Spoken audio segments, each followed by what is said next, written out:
Qué bendición que como Calvary podamos estar presentes en un bautizo. Qué bendición estar viendo cada domingo diferentes bautizos, diferentes personas siguiendo, obedeciendo el mandato de Dios de ir y hacer discípulos a todas las naciones.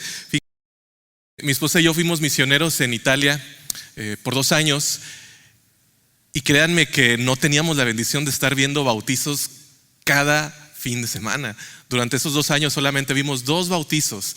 Entonces, hermanos, alégrense, gócense cuando nosotros estemos presentes en un.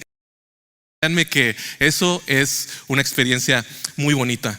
Fíjense que la obediencia a los superiores es muy importante para mantener el orden, la disciplina y el buen desempeño dentro de cualquier lugar donde hay jerarquía, donde hay esta jerárquica. Yo sé que aquí hay algunas personas que son dueñas de negocios, otros que son managers, supervisores de algunas tiendas o de algunas compañías, y ustedes van a decir amén, ¿verdad? Cuando hay obediencia de las personas que están debajo de ustedes, hay una armonía bien bonita en el lugar de trabajo. En la casa, bueno, los hijos tienen que sujetarse a los padres, quienes son la figura importante de superioridad en la casa. En los trabajos pues son nuestros managers, nuestros supervisores, y cuando obedecemos hacemos rendición y creamos este ambiente armonioso para que nos ayuda a seguir avanzando a las metas que tiene esa organización, ya sea en tu lugar de trabajo, ya sea en un lugar donde seas voluntario, voluntaria, ya sea en el ejército. Obedecer a alguien cuando estamos en un lugar donde hay una estructura jerárquica. Fíjense que yo viví en Monterrey hasta que terminé la preparatoria y después me vine a Harlingen. En Harlingen había una escuela que se llamaba la Academia Bautista y ellos era un internado. Yo vine a estudiar por 1 año, a estudiar inglés, y cuando terminó el año intensivo de inglés, yo estaba orando y le decía a Dios: ábreme puertas, dime si regreso a Monterrey o me quedo aquí en el Valle. Y la respuesta de Dios fue inmediata. Recibimos la residencia, mis hermanos y yo, y bueno, yo fui el que me quedé. Toda mi familia en Monterrey. Yo me quedé aquí, yo me vine desde los 17 años y desde entonces he estado acá en el Valle de Texas. Y cuando estaba buscando la oportunidad de seguir estudiando mis estudios universitarios, Dios me dio la oportunidad de quedarme aquí en McAllen y estudiar en la universidad. Pero había un problema: toda mi familia vivía en Monterrey. El único familiar que yo tenía aquí en el Valle de Texas era un tío que era pastor al sur de Mission, y él vivía en Mission. Y aquí hay una familia que lo conoció, Carlos Escobedo. Él ya está con el Señor. Él era hermano de mi mamá y él era mayor. Entonces, al ser hermano mayor, es de esas como las películas cuando hay un hermano mayor que defiende a sus hermanos y les pega, les da un coscorrón y quiere lo mejor para sus hermanos. Así era mi tío con sus hermanos y también con sus sobrinos. Era un hombre estricto y me tocó vivir con él 1 año en su casa y vivir bajo sus reglas, porque ese fue uno de los acuerdos que tuvieron mis papás con mi tío. Si tú vas a vivir con él, vas a obedecer sus reglas porque estás viviendo bajo su techo. Es lo más obvio, ¿cierto? Siendo yo de Monterrey, pues estaba acostumbrado a salirme, a irme con mi estar en la calle, tomar los camiones, ir a donde yo quiera. Estando acá, tenía mi auto, sí, pero no conocía a nadie todavía y tenía que pedirle permiso a mi tío para todo, inclusive para ir a comprar algo para mí a Walmart. Yo le tenía que pedir permiso. Recuerdo que también en ese año conocí a Denise, quien ahora es mi esposa, y tenía que utilizar era el año 2001, imagínense. Tenía que utilizar el teléfono de casa de mi tío y ahí estoy yo todo avergonzado. Hola Denise, ¿cómo estás? A la semana siguiente, ¿qué les parece si, porque ya estaban los celulares en su apogeo, le digo a mis papás: ¿qué les parece si me consiguen un teléfono celular para estar más comunicado con ustedes? Les dije. Entonces así fue como mis papás me consiguieron un teléfono celular y ya tenía yo más libertad de hablar con Pero fíjense que en ese año, cuando yo estaba viviendo bajo la autoridad de mi tío, quien era muy estricto, déjenme recordarles, vino mi hermano de Monterrey con un primo y con un amigo de la iglesia de Monterrey. Vinieron a visitarme. La idea era irnos a la Isla del Padre y regresar. Le dijimos a mi tío, bueno, vamos a la Isla del Padre. Y él dijo, solamente regresen a las 9, antes de las 9 de la noche. Esa fue su regla. Nos fuimos, nos divertimos, jugamos fútbol en la playa, comimos, nos divertimos y regresamos para las 11 de la noche. Llegando, mi tío nos recibió a la puerta de su casa, regañándonos, obviamente. ¿Qué les pasa? Ustedes pueden hacer lo que quieran en su casa, pero aquí no, esta es mi casa y ustedes tienen que respetar. La consecuencia fue esa. Fue un regaño de época, que todavía tengo pesadillas con. Fue un regaño de época y yo estaba viviendo bajo su autoridad. En un sentido más técnico, claro, la autoridad era mi tío durante ese primer año mío universitario y yo tenía que obedecer sus reglas. Entonces también estás bajo la autoridad de alguien. En tu trabajo, más te vale llegar temprano, porque si no, los write-ups de volada, ¿verdad? Los write-ups, porque llegas tarde. Quizá en la escuela te han llamado la atención, a lo mejor porque hablas mucho. O ¿cuántas veces ustedes van manejando por el expressway y va un policía manejando en el expressway? De repente, como por acto de magia, ya todos respetan el límite de velocidad y todos van ahí atrás del policía. ¿Por qué? Porque saben que habrá una consecuencia. Ahora, cambiando el tema sobre la autoridad, nosotros los creyentes sabemos que tenemos una autoridad suprema. ¿Quién es? Cristo es nuestra autoridad suprema. Pero ¿cuántas veces hemos desobedecido a nuestro Señor Jesús? ¿Cuántas veces lo hemos desobedecido? ¿Hemos fallado en amar a los demás? ¿En amar a ese que hace tu vida difícil? ¿Algún familiar, un conocido? Hemos fallado descuidando a los pobres y a los necesitados. Hemos sido deshonestos, hemos sido materialistas y hemos idolatrado también otras cosas. Hemos dejado de orar y hemos dejado de leer la palabra de Dios. Una de las doctrinas principales de los bautistas y también de todo este conjunto de creyentes que practicamos la fe cristiana es la deidad y el señorío de Jesucristo. La deidad y el señorío de Cristo. Estas dos palabras van juntas y ahora se los explico. El significado de la palabra Señor. Filipenses capítulo 2, versículos del 5 al 11, lo voy a leer en la Nueva Traducción Viviente.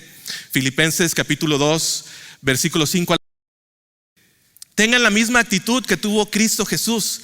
Aunque era Dios, no consideró que el ser igual a Dios fuera algo a lo cual aferrarse.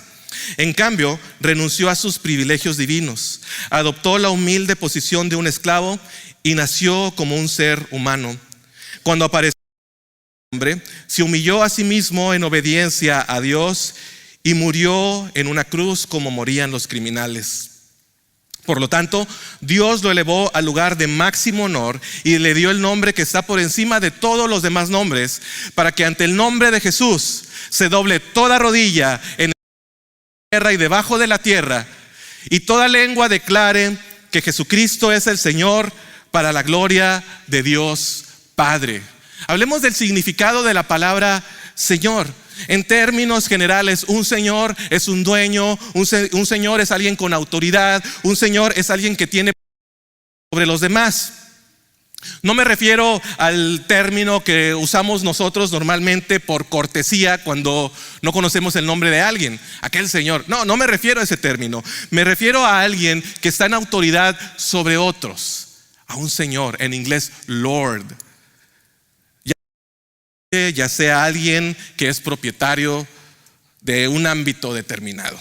Fíjese que en los días de Jesús, la palabra Señor se usaba muy a menudo como un título hacia las autoridades que estaban en ese momento, las autoridades terrenales. el emperador romano. El emperador romano era considerado el señor, obviamente, del imperio. Y había una frase que con esa frase tú te ganabas casi vivir de una manera pacífica en el imperio romano. Y era una frase, Kaiser Curios. Kaiser Curios, que significa César es el Señor. Y esa era la frase con la que vivías tranquilamente. Kaiser Curios. Sin embargo, después de la resurrección de Cristo, el título Señor entre los cristianos se convirtió en mucho más que un título de honor o de respeto. Ahora existía el Christos Curios, Curios Jesus, que significa Cristo es el Señor, Jesús es el Señor. Y esa frase entre los cristianos se convirtió en una forma de declarar la deidad de Jesucristo. El primer paso para comprender el señorío de Jesucristo es reconocer su soberanía. Filipenses, lo leíamos hace ratito, Filipenses 2:9, que Dios le dio el puesto de honor más alto, le dio el puesto de honor máximo y le dio un nombre que está por encima de todos los demás nombres. Él es el gobernante supremo del universo. Y para comprender plenamente su señorío, nosotros debemos de humillarnos y recibir la autoridad sobre cada aspecto de nuestras vidas. No es si al venir a la iglesia tú no cambias. Tú no cambias solamente por venir a la iglesia. Tú cambias por reconocer a Jesús como tu Señor y Salvador. Él es un maestro que vino a enseñar buenas cosas, que vino a enseñar cosas morales. No, Él es el Señor vivo y Él es el reino del universo. Cuando los hebreos tradujeron por primera vez las escrituras antiguas del Antiguo Testamento del hebreo allá en el año 250 antes de Cristo, cuando tradujeron por primera vez el Antiguo Testamento al hebreo, cuando se encontraban en el versículo o en el pasaje donde habla de Yahweh, de Jehová, los hebreos tradujeron del hebreo al griego Señor, y ese fue el título que le dieron en la primera traducción del Antiguo Testamento. Así que un maestro con el peso y el calibre de Pablo, cuando él se refería a Jesús como Señor, él sabía perfectamente: Jesús es Dios. Durante los primeros siglos, los cristianos tuvieron que remar fuertemente en contra de la corriente. Nosotros actualmente seguimos remando en contra de la corriente, pero imagínense que en esos años podía venir cualquier autoridad romana y decir: estamos aquí reunidos en este pueblo, todos los que viven alrededor de Calvary, vamos a juntarnos, vengan, vamos a quemar incienso y vamos a orar a nuestros dioses y vamos a decretar que Kaiser Curios, que César es el Señor.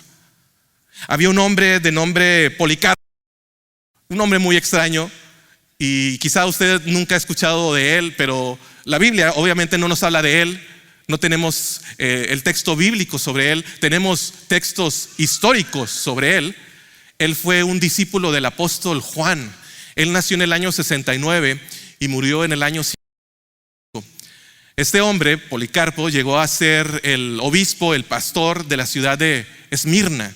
Y al ser líder de una congregación, pues obviamente era un blanco fácil para las autoridades romanas, que en ese año de 155 los cristianos estaban, yo creo que la persecución más terrible que han vivido los cristianos. Así que lo aprendieron, lo llevaron a Roma para tener un juicio, y lo único que tenía que hacer Policarpo era quemar incienso, era rechazar a Jesús, decretar, solamente decir que César es el Señor. Durante su juicio, a su avanzada edad, le dicen: oye, ya, o sea, te vamos a lanzar a los leones, te vamos a lanzar a las fieras, solamente di que César es el Señor. ¿Qué de malo tiene decir que César es el Señor? qué respuesta fue la que les dio Policarpo. Les dijo: 86 años le he servido y él nunca me hizo ningún daño. ¿Cómo pues puedo blasfemar contra mi rey y mi salvador? Y así fue como y él murió allí en la hoguera. Los primeros cristianos tomaron muy en serio el título de Jesús como Señor, hasta el punto que dieron su vida por el bien del evangelio. El significado del Señor. Ahora, ¿cuál es el señorío? ¿De dónde nos basamos que Él es Señor?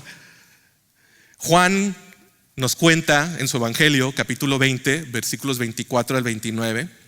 Este Juan, quien fue el maestro de Policarpo, cuenta: Tomás, uno de los 12 discípulos, Juan el gemelo, no estaba con los otros cuando llegó Jesús. Ya es el momento de su resurrección y Jesús está apareciendo a sus discípulos. Versículo 25 dice: ellos le contaron: hemos visto al Señor. Pero él respondió: no les creo. No les creeré a menos que vea las heridas de los clavos en sus manos, meta mis dedos en ellas y ponga mi mano dentro de la herida de su costado. 8 días después, los discípulos estaban juntos de nuevo y esa vez Tomás se encontraba con ellos. Las puertas estaban bien cerradas, pero de pronto, igual que antes, Jesús estaba de pie en medio de ellos y dijo: con ustedes. Entonces le dijo a Tomás: pon tu dedo aquí y mira mis manos. Mete tu mano en mi costado, en la herida de mi costado. Ya no seas incrédulo, cree. La respuesta de Tomás fue: mi Señor y mi Dios. Exclamó Tomás. Dijo: tú crees porque me has visto.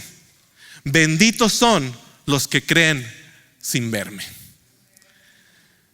Que un judío llamara a alguien mi Señor y mi Dios era blasfemia bajo cualquier circunstancia, pero sabía lo que estaba diciendo. Sí, Tomás comenzó siendo un incrédulo, un escéptico, pero después terminó haciendo una de las declaraciones más increíbles que hayan existido, y fue una declaración de su fe.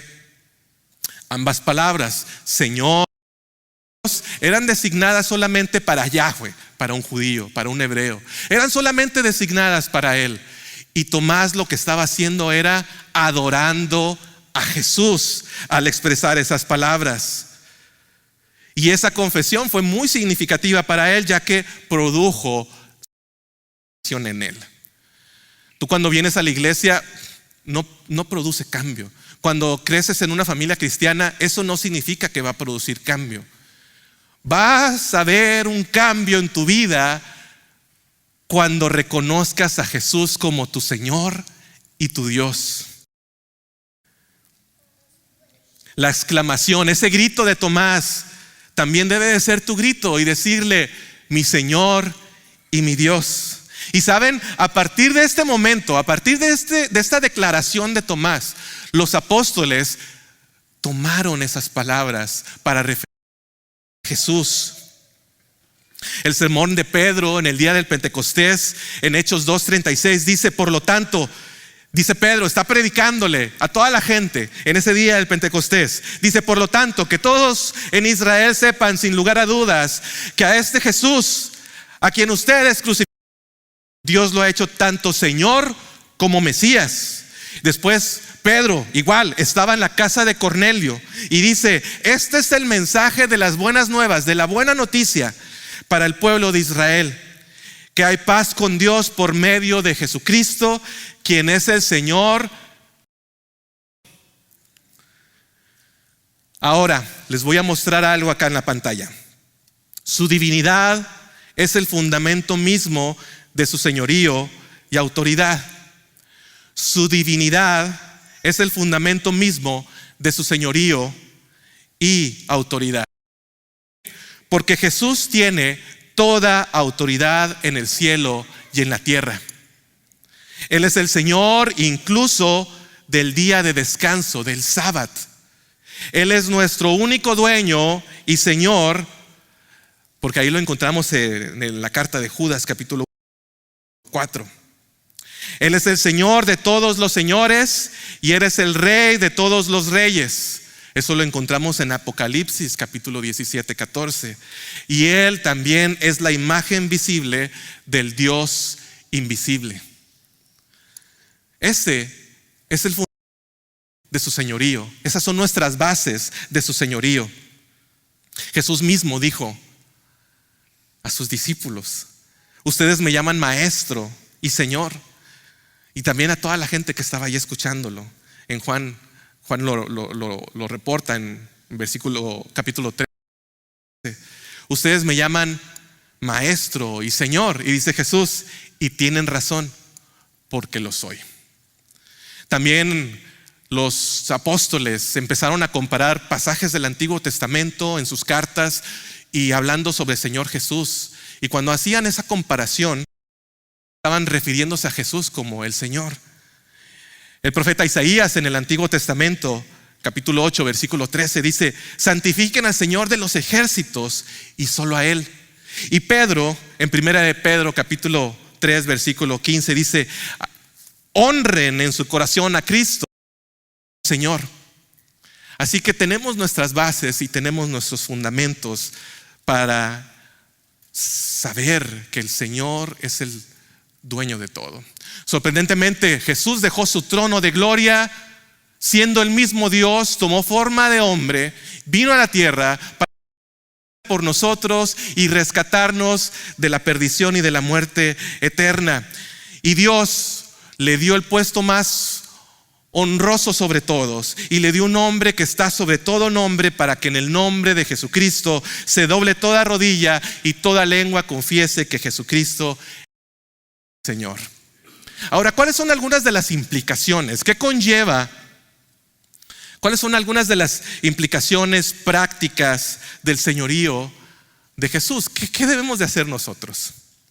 Romanos capítulo 10, versículo 9 dice: si declaras abiertamente que Jesús es el Señor y crees en tu corazón que Dios lo levantó de los muertos, serás salvo. Este pasaje es muy claro.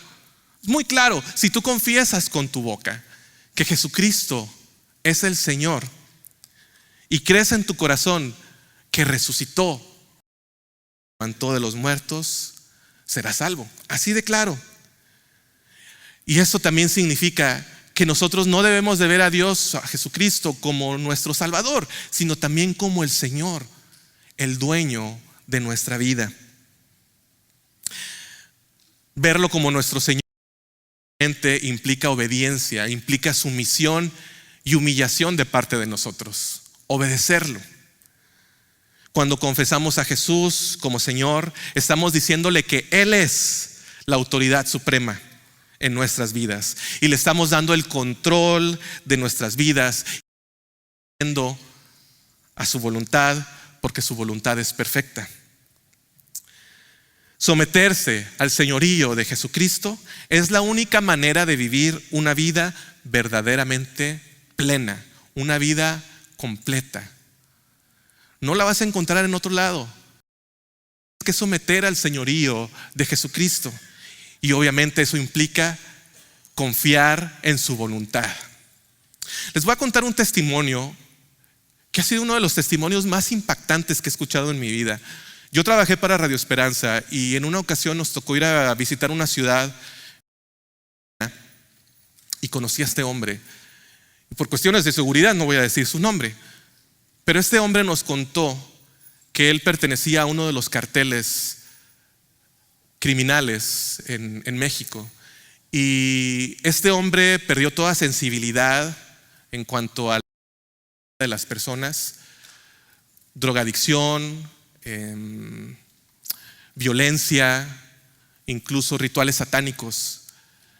Y comentaba que en una ocasión él se enfrentó en varias veces a sus adversarios y también a los soldados, y en un cruce de balas el Señor le salvó la vida.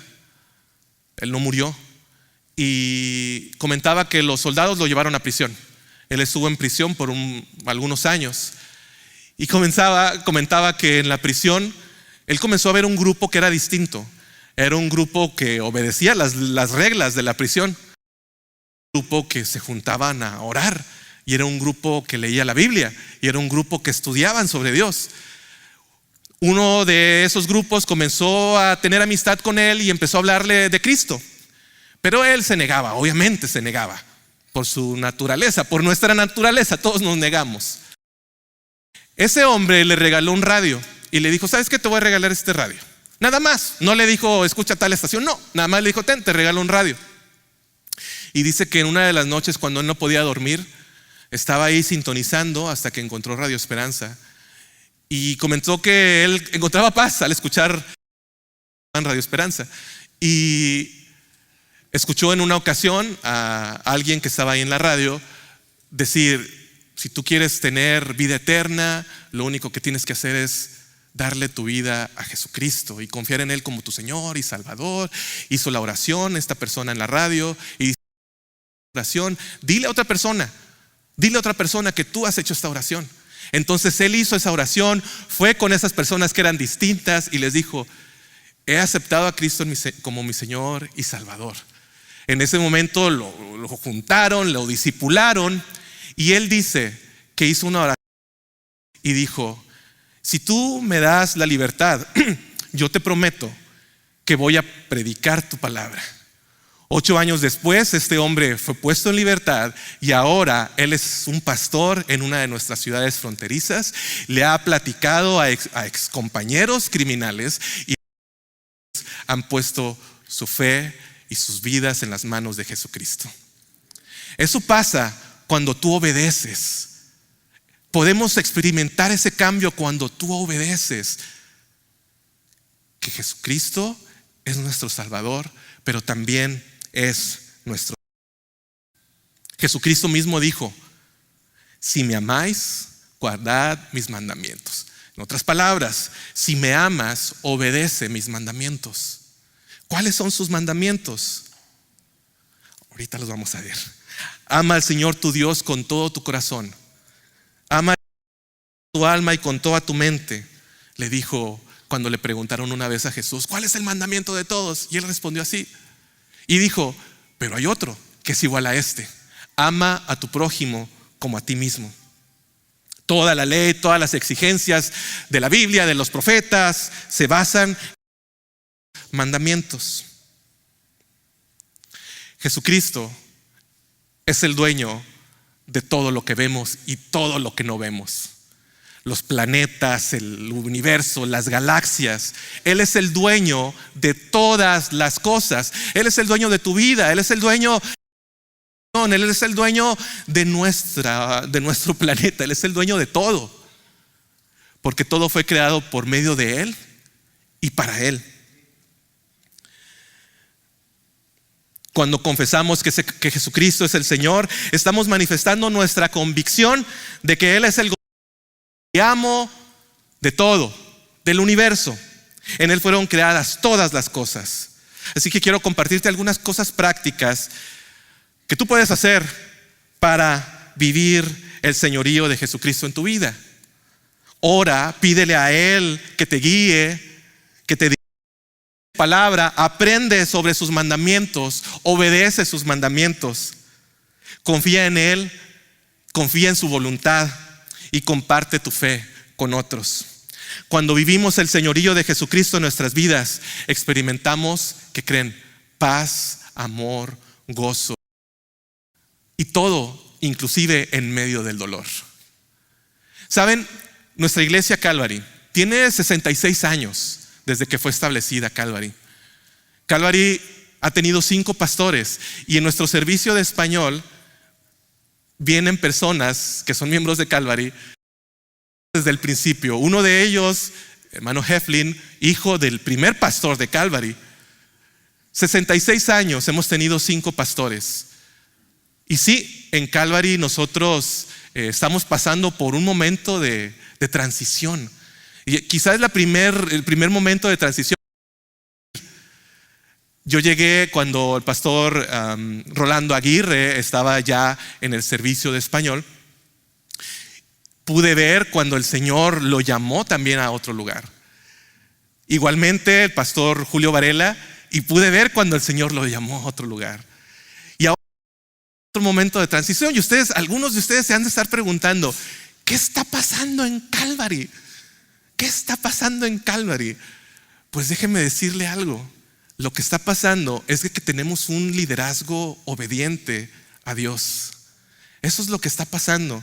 Son ejemplos de que sí, aman a nuestra congregación completamente, pero también Calvary es una iglesia que produce líderes.